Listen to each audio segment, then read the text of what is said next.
Do you like cryptocurrency, and do you feel that it is a far better technology and way of actually having a currency than how it has been traditionally done? We're going to talk about that in this video, and we're going to cover some of this research from GWI on the ownership of crypto. According to them, it's around 10% of all internet users. That's pretty high. And we're going to talk about the adoption curve in crypto and how that actually relates to this. And we're going to cover a bunch of cool data along the way. So, with that being said, if this is your first time here, what's good? My name is Sam. For those of you who are returning, it is good to freaking see. If you want to support the channel, check out the links down below. We also have a video coming up shortly from some research out of crypto.com, the top stablecoins by market cap, a comprehensive analysis.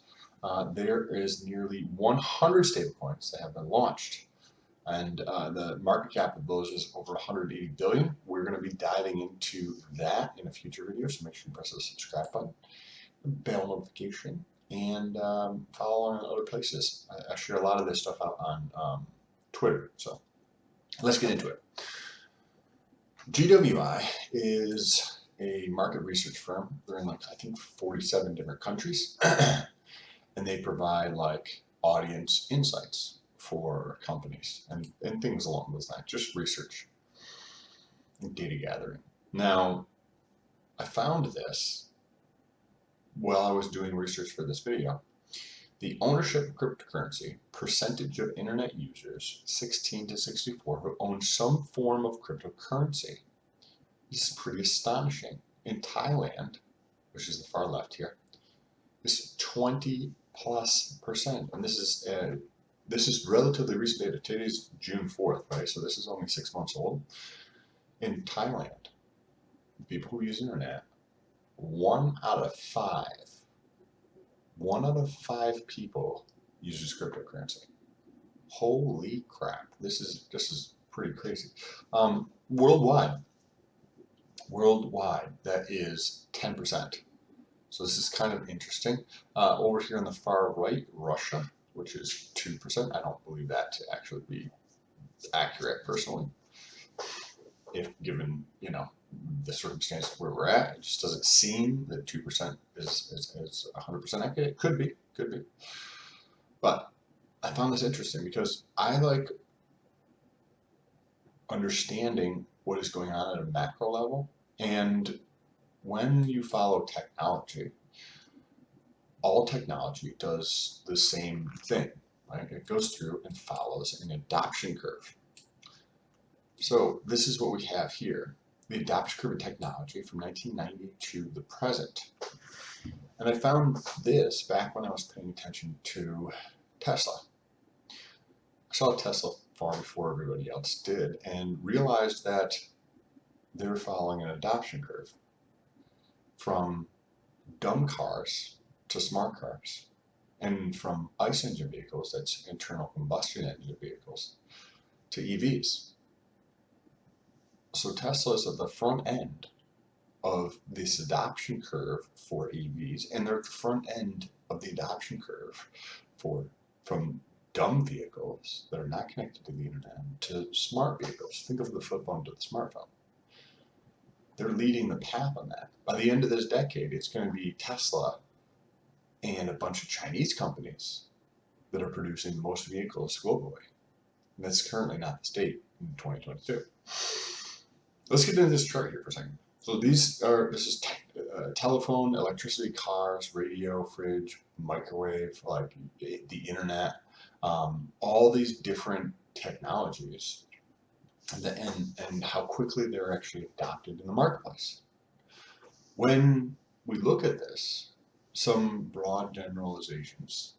First of all, there's if you graphed this from the very beginning, which they don't track the data right here on a lot of these things, only this light blue one here, which is air travel, right? You can see air travel starts out slow and then sharply goes up, right? Until you're at nearly 100% of the market. Or this one right here, which is televisions, right? I'm sure it started out coming up at a very slow pace and then it skyrocketed, right? And then it tailed out. Well, that is an S curve. Technology follows S curve adoptions. Right? Another thing that we can pull from this, and you can pull up, there's tons of other charts, different type of technologies that show this and how things are adopted. On the far right here, we see that the adoption curves just look like vertical lines.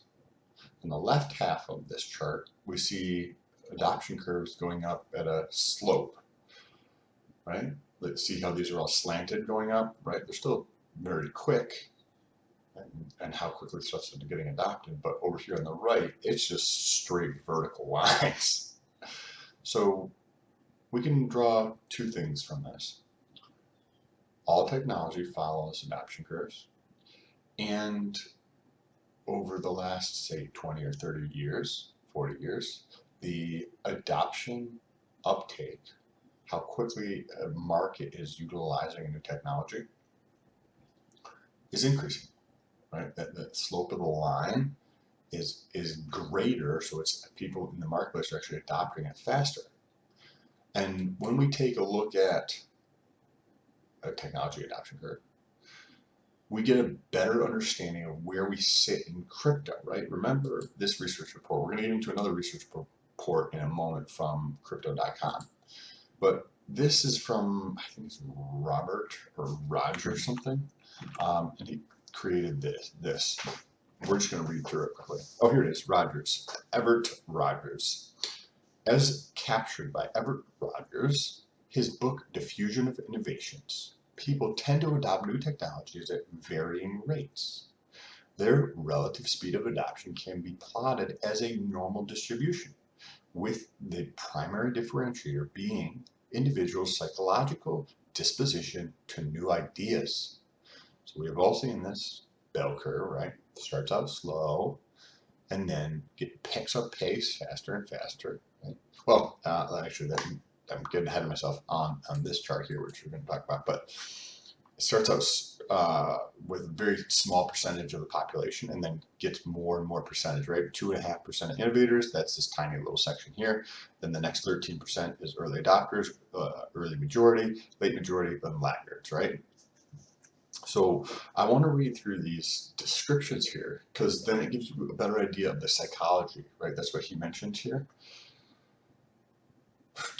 The relative speed of adoption can be plotted as a normal distribution with the primary differentiator being individual psychological disposition to new ideas. So let's understand what the psychological disposition is in these categories. Innovators are risk takers who have the resources and desire to try new things, even if they fail. Early adopters, the selective about which technologies they start using. They are considered the ones to check in with for new information and reduce others' uncertainty about new technology by adopting it. Early majority take their time before adopting a new idea. They are willing to embrace new technology as long as they understand how it fits in their life. So I'm not even going to go through the second half of this because it's not relevant to the conversation. But these first three, right? These guys like risk. The early adopters are the ones who adopt things relatively quickly, but they want to be sure that they're right, so to speak. And then the early majority. Now, look at these percentages, right? So we've got 2.5%, 13.5%, and 34%. And then 34 and then 16, right? When you take all these percentages, what do they represent? Well, they represent the adoption of technology or anything over time. So if you take a look at this is the same exact curve. Make sure you guys can see this again. Okay, this is the same exact curve. And when you take this blue purpley line and you stack on top of each other, that represents the adoption in the marketplace, right? 2.5% of adoption, and then add 2.5% plus 13.5%. And then what we get is this yellow line here. What does this yellow line resemble? An adoption curve. That's so weird. So weird, right? Now, let's start to tie this back into crypto for a moment, and then we're going to get into this, as well as some really cool information on the macro state within the world as it relates to crypto. Because there's Google search volume, there's YouTube search volume, there's also research papers, and we get to take a look at all of this stuff. And then we're going to get into the actual data. What is happening with crypto adoption year by year? We're going to look at that. So this is 10.2% according to GWI. Let's go back over here. So that means we're, if you look on the right here, market share as a percent, that means that we are right probably about here, right where the corner of the calculator is. What happens as at that point, right past 10.2%? Well, shit starts to accelerate. Shit goes up a lot faster, right? And one of the like ways to understand how this is going to continue to accelerate, or like to get a better idea of the ways at which this is going to accelerate even faster, right? Because you get to see that this left part of the curve is slow, and then it goes up faster and faster. So I read through this. This is from 1957, but this is the diffusion process of like technology. And there was 5 different stages that they brought out. So I want to highlight these very quickly before we start to get into the actual data here, so you get a better idea. In these 5 stages for the diffusion of technology, to basically goes from complete obliviousness to awareness. So that's the first stage, is awareness, where somebody just hears about something, but they don't have any idea, right? Think of like people who hear about cryptocurrency, and they just think cryptocurrency is Bitcoin and that's it, right? Stage 2 is interest. So in this stage, they're gathering information. They're seeking out information from different sources to learn more about it. Stage 3 is actually it's almost like a combination, from my understanding of this. It was almost like a combination of the interest stage, but now you're talking to more of your friends and family to get a better idea of how is this thing going to actually apply to me, right? Because think about yourself. When you are looking into something new, right? You've never heard of it before, and then it sparks your interest, and you're like, that's unique. And then you learn more about that, and then you're like, how does this apply to my life? How does this impact my income? How does this impact how I will be doing things in my life? And that is the evaluation process. Next is the trial, right? The trial. So people start out with a small amount. So say for crypto, for me, right? I started out, say somebody sent me my first Bitcoin in 2013, lost it, but didn't even marginally pay attention to it, right? Somebody stole that. The exchange stole that. And then maybe 36 months ago or something like that, have had to use crypto to pay for stuff, and I have a company, right? Link down below if you want to support or check out some cool shit. That I accept crypto, right? So I had to understand a tiny bit of how this could impact me, right? So I went through the awareness stage, the interest stage, and the evaluation, and I'm trialing it, right? And now I'm in the adoption stage, where I'm actively engaging in this.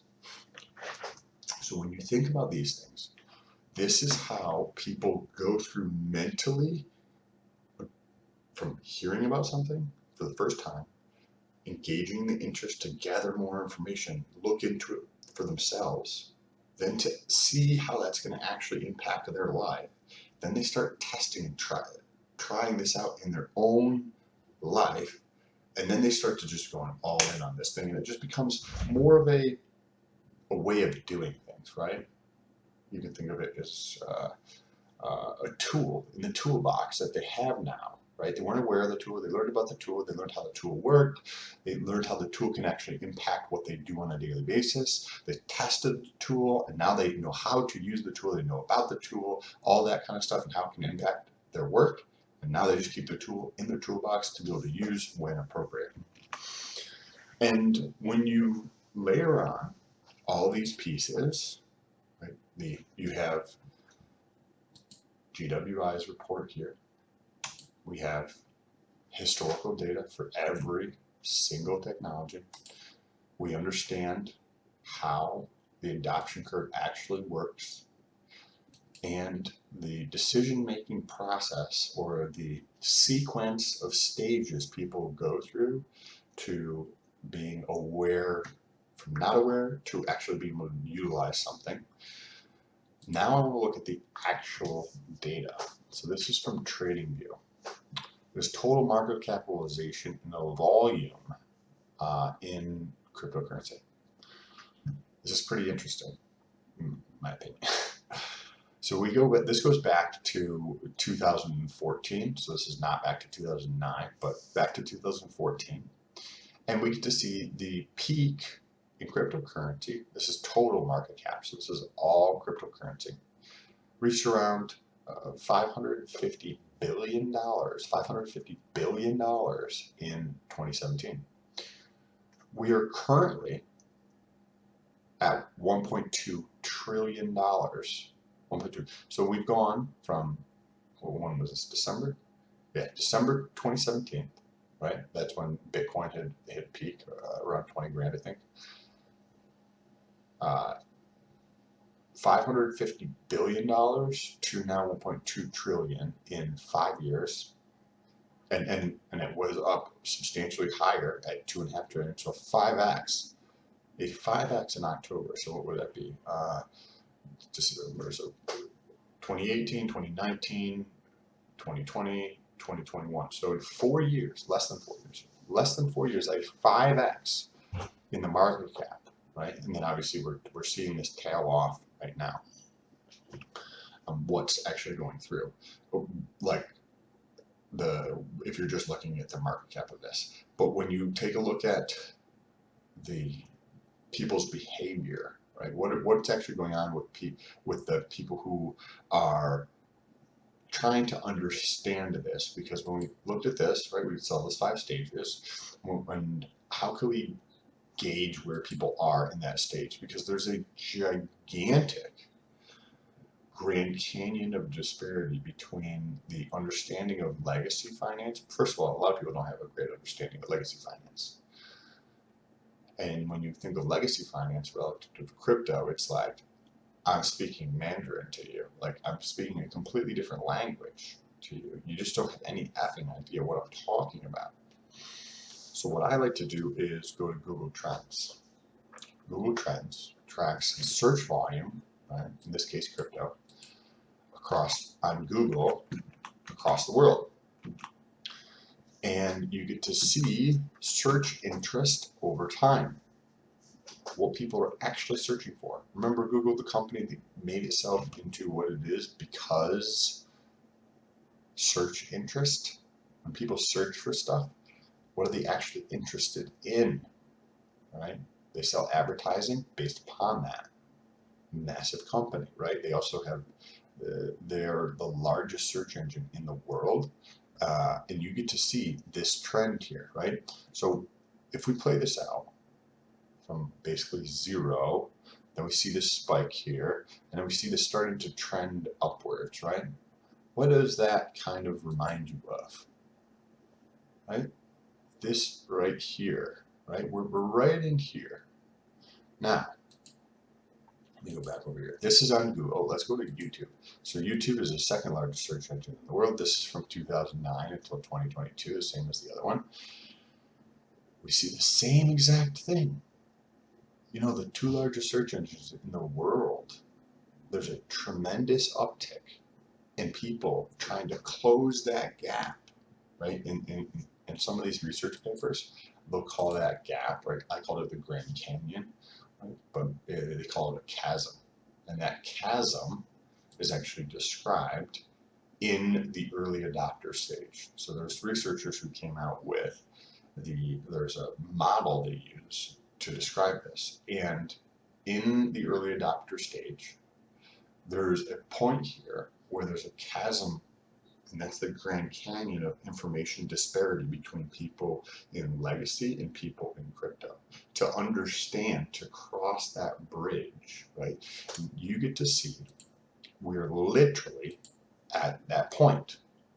Now, another macro level data point that can be utilized to take a look at this, and then we're going to look at the actual information on crypto and what's actually taking place, is research. So if we look at NCBI, NCBI is an aggregator for research papers, and I think they're the largest database for medical research papers as well as just research papers in general. You get to see this little chart over here on the left. What does that kind of look like? Just pop quiz here. You can let me know down below in the comments. Let me know, what does that kind of look like? Does it kind of look like this chart here? This yellow line here? Where the shit's going to accelerate faster and faster? Does that kind of look like what it is? Yeah, no shit. And what is this? What is the NCBI? Right? They're listing research papers. What are research papers? Research papers are things that are funded by universities, large organizations, and governments and militaries. So this is bridging that chasm. This is getting past that. We're going to also have another increase, right? In 2021, there was 38 papers. Now there's 22 already, and we're just getting into June, right? So by the end of this year, maybe there'll be 50 papers released, and this is going to accelerate. This is going to accelerate. We are super early in crypto. This is going to be astonishing. So how can we get an idea of where we might actually be in a couple of years? Because you can look at all this data and you're like, holy shit, this is astonishing, right? This is the word crypto, and then this is graphed over time. And we get to see this is clearly an exponential curve. This is going to continue. This is going to bring in people from legacy. This is going to help close that gap, as well as increase the innovation that is happening in crypto. And if you're not paying attention, it is astonishingly quick. It's extremely quick. But what actually is happening in crypto? Well, for that, we go to statica.com.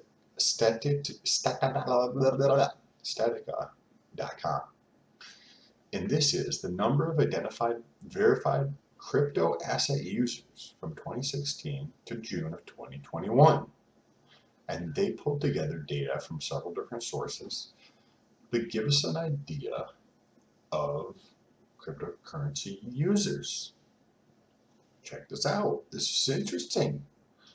What does this chart look like if you can conceptualize looking at the chart and then taking yourself back? So that this is 2021 here, 2022, 2023, 2024. Zoom out mentally. Where does that look like by 2030? We're going to talk about it in a second, right? So this went from 5 million in 2016 to 2021 with over 220 million. Right, what is it, 45x or something like that? A 45x in 5 years. 45x in 5 years. If that were to slow down, right? Let's take this for a second.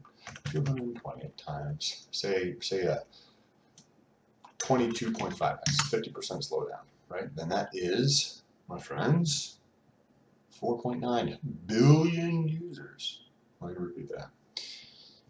Over the last 5 years, we've had a 45x increase in the number of users in crypto. People who own crypto in 5 years, right? From 2016 to 2021. What happens in the next 5 years if the growth rate were to be cut in half from 45x to 22.5x? We go from 221 million people in crypto to 5 billion people in crypto. What year is it? 2022. My estimates are by 2026, possibly 2027, we're going to be at over 50% of the world population in crypto. Let me repeat that. By 2026, 2027, according to my estimates, we're going to be over 50% of the world population in crypto. And you're like, well, this data is a little old, Sam. It is 1 year ago, right? This is June 2021. What about 2022? Let me show you that. This is the executive summary from Crypto.com annual State of the Nation, right? Crypto market size and global crypto, reaching 300 million. And this is from January 2022 from these fellows here. We come down to the executive summary. I've already read through the report, but I just want to highlight this section. In 2021, rising from 106 million in January to 295 million in January, right? So this data is from June, right? June 2021, 220. By the end of 2021, estimates were 295 million 6 months later. If you think my estimates are off, you may need to do some more research. I will bet you. I will make a bet with you. Right? By 2026, 2027, we are going to be over 50% of the world population. If I'm wrong, crop this video, send it to me, crop out this section and send it to me. And I'll send you a free gift of some sort. But we are going through an astonishing change that people have never seen before. Now, if you found this video interesting or helpful or useful, insightful, take a second, press the share button, send it to somebody else who's in crypto. Let's accelerate this. Let's accelerate this, right? Not just so I win my bet, but because this is way better shit than the government stealing your money. So take a second, press the share button, and then send it to one of your friends in crypto. And be like, I think this whack job might actually be on something. And if you want to support the channel, there's some links down below for some cool triggered stuff, as well as other social media. Got my Twitter down there. I active on Twitter regularly. Instagram, if you like a lot of fitness related stuff. TikTok is down below. My other YouTube channel, which is all fitness related stuff. If you want to build some guns, right? Or just learn about biohacking and different health related stuff, check out the other channel. It's coming up on the screen here now. Appreciate you. Talk to you soon. Peace out.